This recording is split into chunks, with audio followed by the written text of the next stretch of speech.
சித்தப்பா, வசந்தி. கல்யாணி, நீ எங்கம்மா போயிட்டு வர? நான் கடை வீதிக்கு போயிட்டு வரேன் சித்தப்பா. ஆமா, நீங்க எங்க?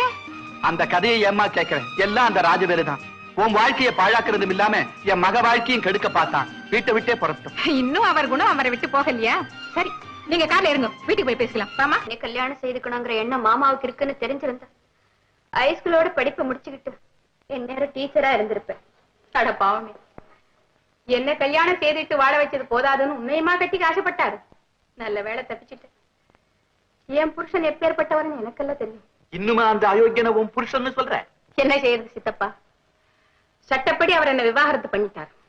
ஆனா சம்பிரதாயப்படி அவரை கட்டின தாலி இதோ 10 பவுன் செங்கிலியில அம்போன்னு தொங்குது.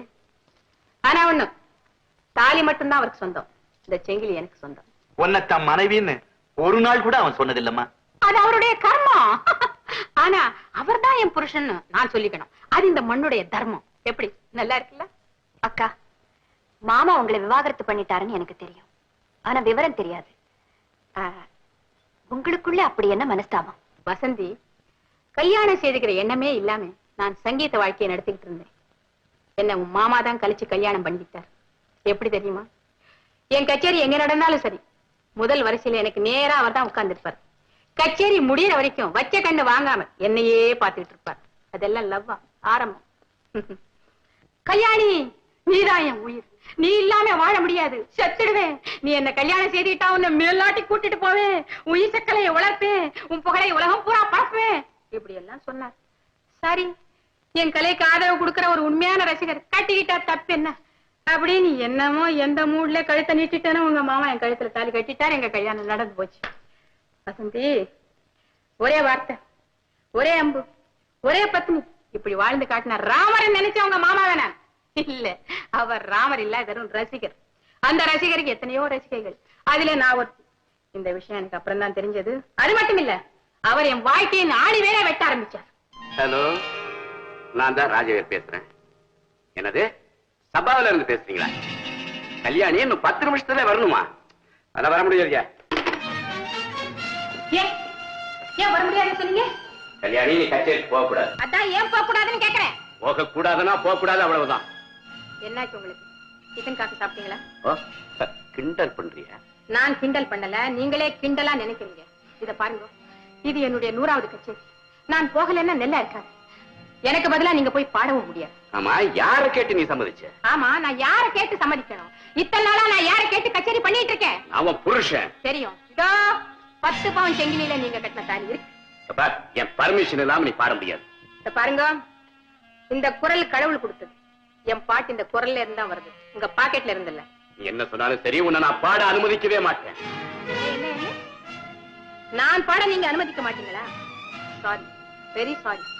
இந்த விஷயத்துல நீங்க மட்டுமல்ல, உங்களை படைச்ச கடவுளே வந்து தடுத்தாலும் நான் நிறுத்த மாட்டேன். சங்கீதம் என் உயிர். சங்கீதத்தை வெறுக்கிறவன நான் மனுஷனாவே மதிக்க மாட்டேன்.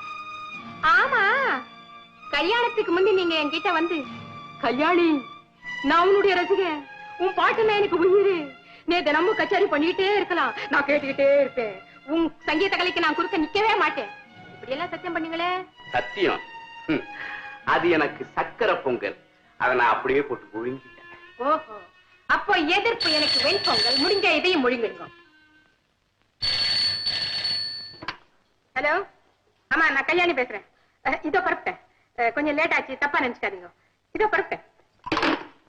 கல்யாணி, என் பொறுமையை சோதிக்காத. நீங்களும் என் பொறுமையை சோதிக்காதீங்க. எல்லாரும் காத்திட்டு இருக்காங்க, நேரமாச்சு, நான் போறேன். புரியா?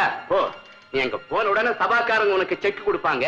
நீ வீட்டுக்கு வந்த உடனே நான் உனக்கு விவாகரத்து நோட்டீஸ் கொடுப்பேன். சம்மதமா? என்ன விவாகரத்தா செய்ய போறீங்களா? தேவையா? நான் என்ன உங்க மாதிரி கள்ளத்தனமா செய்ய போறேன்? கச்சேரிக்கு தானே போறேன். வரியா? போ போ. நீ அங்க போய் உட்காந்து கச்சேரி பண்ணுத, உன் ரசிகர்களெல்லாம் கைதட்டி ஆரவாரம் பண்ணுவாங்க. அவங்கள உன் கடைக்கனால பார்த்து சந்தோஷப்படுவ. அந்த கண்டா யார்கிட்ட என்ன பேசுறதுங்கிறது தெரிஞ்சுக்கிட்டு பேசுங்க. எல்லாரையும் உங்க மாதிரி நினைச்சிட்டீங்களா? நீங்க செய்யற அக்கிரமங்களை எல்லாம் நான் சகிச்சிட்டு இருக்கேன். இப்படிப்பட்ட கீழ்த்தரமான புத்தி உள்ள உங்களோட இனிமே என்னால வாழவே முடியாது, வாழவே முடியாது. உங்க இஷ்டம், நீங்க என்ன வேணாலும் எது வேணாலும் செய்யுங்க, அதை பத்தி எனக்கு கவலை இல்லை, நான் வரேன். கல்லானாலும் கணவன் புல்லானாலும் புருஷனும் சொல்றாங்க. ஆனா மனித உணர்ச்சியே இல்லாத ஒரு பாறாங்கல்ல கணவனாகவோ கருகி காஞ்சி போன ஒரு புல்ல புருஷனாகவோ ஏத்துக்க நான் தயாராயில்லை. எல்லா பெண்களும் ஒரே மாதிரி இருக்க மாட்டாங்க பாரு. நான் கண்ணகி ஸ்கூல், அரசனாகட்டும் ஆண்டி ஆகட்டும், தப்புன்னா தப்புதான், நான் மன்னிக்க மாட்டேன். உங்க மாமா என் விஷயத்துல தப்பு கணக்கு போட்டார். குயில் மாதிரி என் இஷ்டத்துக்கு பாடிக்கிட்டு இருந்த என்ன கூண்டு கிள்ளியாக்க பார்த்தார். முடியல. ஒரு கெட்ட கணவரை கெட்ட கனவா நினைச்சு மறந்துட்டு இது என்ன இது என் கதையை பேசிட்டு இருக்கேன். நீ மேற்கொண்டு என்ன பண்ண போற வசந்தி? நான் என்னக்கா செய்ய முடியும்? அவர் குணமாய் சீக்கிரம் ஊருக்கு திரும்பி வரணும்னு கடவுளை வேண்டிக்கிட்டு நான் காத்திக்கிட்டு இருப்பேன். சரி, நீ உட்கார்ந்து கடவுளை வேண்டறதுக்கு ஒரு இடம் வேணும் இல்ல? அது என் வீடா இருக்கட்டும். சந்திரன் வர வரையிலும் சித்தப்பாவும் நீ இங்கே இருங்கோ, எங்கேயும் போக வேண்டாம். எங்களால உனக்கு எதுக்குமா சிரமம்? ஆமா, இவ்வளவு பெரிய வீட்டுல மாமியார் மாமனார் குழந்தை குட்டி உங்களுக்கு எல்லாம் சமைச்சு போட்டு உங்களுக்கு போடுறதுன்னா எவ்வளவு சிரமம். அடையே சித்தப்பா, நீங்க வேற பேசாம இங்கே இருங்கோ. நீங்க இங்க இருந்தா எனக்கும் துணையா இருக்கும், மனசு நிம்மதியா இருக்கும். பாஸ்கர், உங்க தகப்பனாருடைய நன்கொடையால் ஆரம்பிக்கப்பட்ட இந்த கல்லூரியில நீங்க சேர்மனா இருக்கிறத பார்த்து நாங்க ரொம்ப சந்தோஷப்பட்டு உங்களுக்கு வாழ்த்துக்களை தெரிவிக்க வந்திருக்கோம். ரொம்ப நன்றி. இந்த கல்லூரியின் முன்னேற்றத்துக்காக நான் எதையும் செய்ய எப்பவும் தயாரா இருக்கேன். நாங்க வரோம் சார். காலேஜ்ல படிச்சு டிகிரி வாங்குறோமோ இல்லையோ, ஆளுக்கு ஒரு புள்ளைய கையில வாங்கிட்டோம். புடியே என்ன புடி ரெண்டையுமா? எனக்கு 4 கையா இருக்கு. பாக்குறவங்க நான் என்னமோ குழந்தை படுத்து எடுத்துட்டு வந்துட்டேன் தப்பா நினைக்க மாட்டாங்க. பரவாயில்ல, வச்சுக்கங்க. இது பாருங்க, இத வளர்க்க வேண்டியது என் பொறுப்பு, அதை வளர்க்க வேண்டியது உங்க கடமை.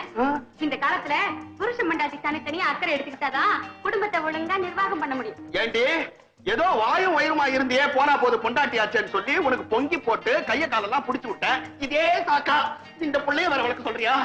ஏண்டி உன்னை எவன் ரெட்டையா பத்தி சொல்லுது? நான் என்ன திட்ட மாட்டா பெத்தேன். எனக்கு தான் 2 கர்ப்பப்பை இருக்குன்னு லேடி டாக்டர் சொன்னாங்களே. ஐயோ, இனிமேல் பிறக்கிறதெல்லாம் ரெட்டை ரெட்டையாவா? எனக்கு வேணாம்ப்பா.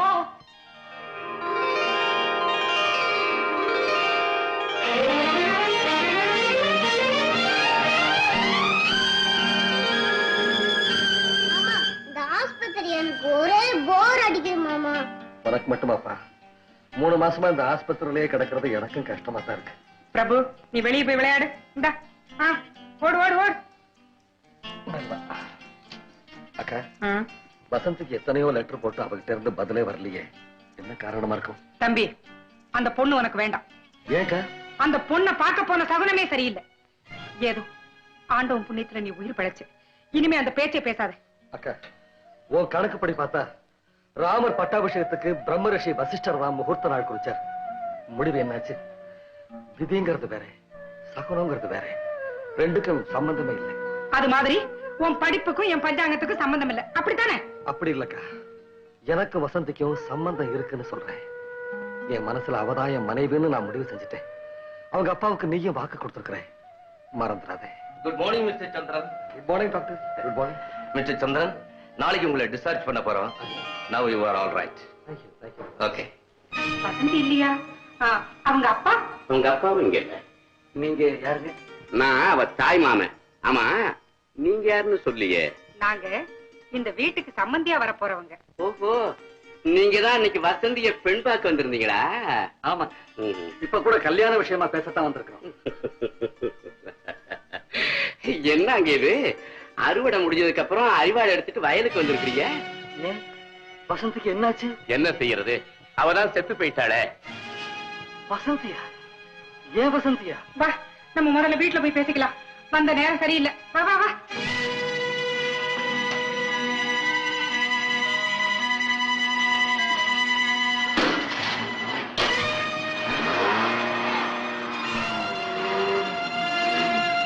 அப்பா ராஜவேலு, என்னம்மா? இப்ப வந்துட்டு போறது யாரு? வந்துட்டு போறானே அவனை கேக்குறீங்களா? அவன் தான் வசந்திய கட்டிக்கிறதுக்காக இருந்தவன். அந்த பையனா? ஆமா, நீ என்ன சொன்ன? வசந்தி எங்கேன்னு கேட்டான். வசந்தி செத்து போயிட்டான்னு ஒரு குண்டை போட்டேன். ஏன்பா அப்படி போய் சொன்ன? எனக்கு கிடைக்காத அந்த கிளி வேற எவனுக்குமே கிடைக்க கூடாது, கிடைக்கவும் விட மாட்டேன். நீ வாழ வேண்டியது. அதனாலதான் நான் மறுபடியும் சொல்றேன். நான் பார்த்து வச்சிருக்க அந்த நல்ல பொண்ணை கல்யாணம் பண்ணிக்கிட்டு நீ சந்தோஷமா இரு. இறந்தவளை மறந்துடுப்பா. அக்கா, வசந்தி இறந்து போனதுக்கு காரணமே நான் தாக்கா, இந்த பாவிதான். அவன் செத்து போயிட்டதாக அவங்க மாமா சொன்னார். இல்லக்கா, இல்ல, அவ தற்கொலை பண்ணிட்டு இருக்கணும்னுதான் எனக்கு தோணுது. என்னமோ கல்யாணமே ஆயிட்ட மாதிரி இல்ல பேசுற.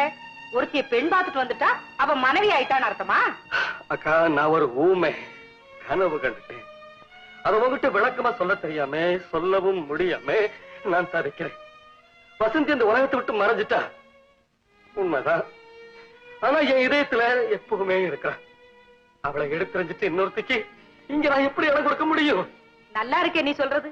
திரி எரிஞ்சு கருகிட்டதுனால விளக்கே எரியாதுன்னு சொன்னா எப்படி?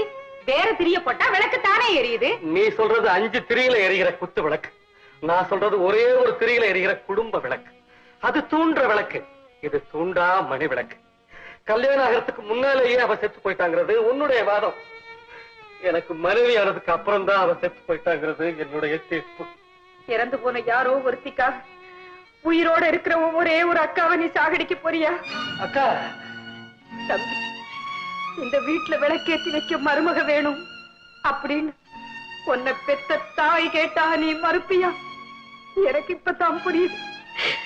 அக்கா நீ அம்மா மாதிரின்னு அடிக்கடி சொல்லுவியே, நான் அம்மா மாதிரிதான். உனக்கு அம்மா இல்ல, இல்லவே இல்ல. அக்கா, ஏன்க்கா இப்படி எல்லாம் பேசுற? நீ உன் முடிவை மாத்திக்கலன்னா எனக்கு நானே ஒரு முடிவை தேடிக்க வேண்டியது. சரிக்கா, உன் இஷ்டப்படியே கல்யாணத்துக்கு ஏற்பாடு பண்ணு.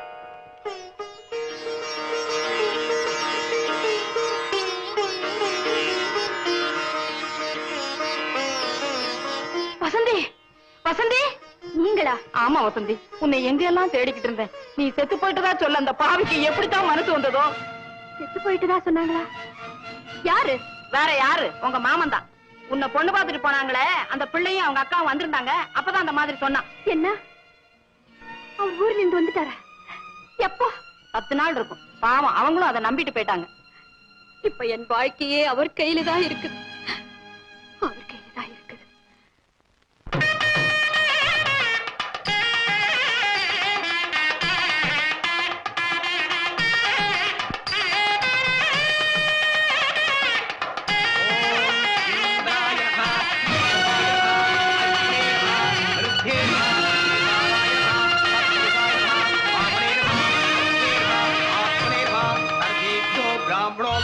பரீட்சை எழுதுறதுக்கு நான் காரணமா இருக்கக்கூடிய பாக்கியம் கிடைச்சிருக்கு.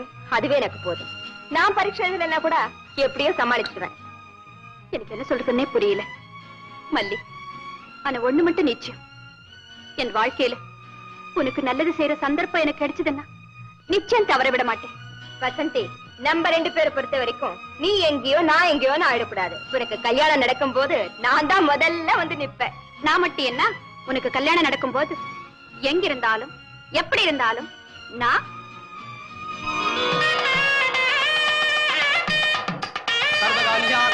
ஓம் சர்வ இந்திரஸ்ய கோமம் ஐஸ்வர்யவர்ஷாய ஓம் சர்வமங்க மாங்கல்யே சர்வார்த்த சாதகே சரண்யே தேவி நாராயணி நமோஸ்துதே மாங்கல்யம் தந்து நானேன மம ஜீவன ஹேதுனா கண்டே பத்நாம சுபே ஜீவ சரள பரம் சர்வ மாங்கல்யதாரஸ்து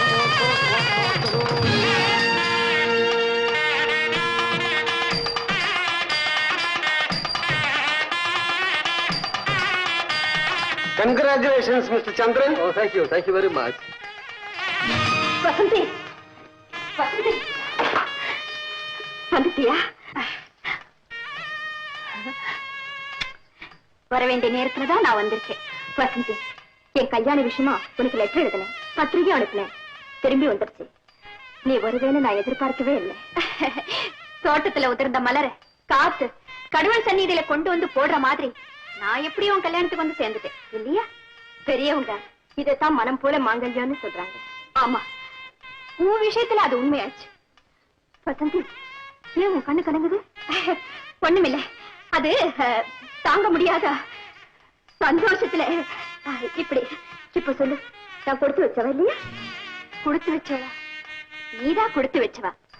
இந்த மாப்பிள்ள, அதாவது இப்படிப்பட்ட ஒரு மாப்பிள்ளை உனக்கு கிடைப்பாருன்னு நான் நினைக்கவே இல்லை. எல்லாரும் அப்படிதான் சொல்றாங்க. வசந்தி, உனக்கு தெரியுமா, அவர் ஒரு பெரிய வக்கீல். ஆஹா, அவர் தொட்ட வழக்கு தோல்வி கண்டதே இல்லையா? அப்படியா? ரொம்ப ராசிக்காரர்.